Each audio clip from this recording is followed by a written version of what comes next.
Sir, ಈಗ ಧರ್ಮಸ್ಥಳದ ಶವ ಹುತ್ತಿರೋ ಪ್ರಕರಣದಲ್ಲಿ ಏನಾದರೂ ಅಪ್ಡೇಟ್ ಏನಾದರೂ ಸಿಕ್ಕಿದೆಯಾ ಸರ್? SIT ತನಿಖಾ ತಂಡ ತಮಗೇನಾದರೂ ಮಾಹಿತಿ ಏನಾದ್ರು ನಮಗೆ ಯಾವ ಬ್ರೀಫಿಂಗ್ ಕೂಡ ಅವ್ರು ಮಾಡಿಲ್ಲ. ಅವ್ರು ಸಂಪೂರ್ಣ ಮಾಡಿದ ಮೇಲೆ ವರದಿ ಕೊಡ್ತಾರೆ ಸರ್ಕಾರಕ್ಕೆ.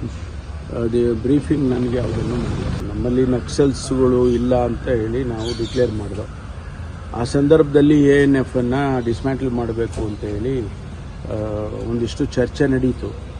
ಆದರೆ ಡಿಸ್ಮ್ಯಾಂಟಲ್ ಮಾಡೋದು ಬೇಡ ಸದ್ಯಕ್ಕೆ, ಅದನ್ನು ಸ್ಟ್ರೆಂತನ್ನು ಕಡಿಮೆ ಮಾಡ್ಕೊಳ್ಳೋಣ ಬೇಕಾದರೆ ಅಂತೇಳಿ ಒಂದು 200-250 ಜನರನ್ನು ಸ್ಪೆಷಲ್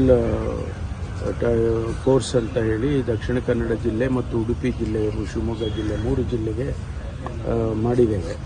SAF ಅಂತ ಸ್ಪೆಷಲ್ ಆ್ಯಕ್ಷನ್ ಫೋರ್ಸ್. ಅದನ್ನು ANF ಇಂದ ದೇವರ್ ಆಲ್ ಟ್ರೈನ್ಡ್, ಅವರನ್ನು ತಗೊಂಡಿದ್ದೇವೆ. ಇಲ್ಲಿ ಬೆಂಗಳೂರಿಗೂ ಕೂಡ ಒಂದಷ್ಟು ಏನು ಸ್ಟಾಫ್ ಕಡಿಮೆ ಆಗ್ತಾ ಇತ್ತು ಅಂತೇಳಿ ಅವ್ರನ್ನ ತಗೊಂಡಿದ್ದಾರೆ. ಅಲ್ಲಿ ನಮಗೆ ಅವಶ್ಯಕತೆ ಬಿದ್ದರೆ ಮತ್ತೆ ರೀಅಸೆಂಬಲ್ ಮಾಡಿ ಫೋರ್ಸನ್ನು ಇನ್ನೂ ಜೋರಾಗಿ ಮಾಡ್ತೀವಿ.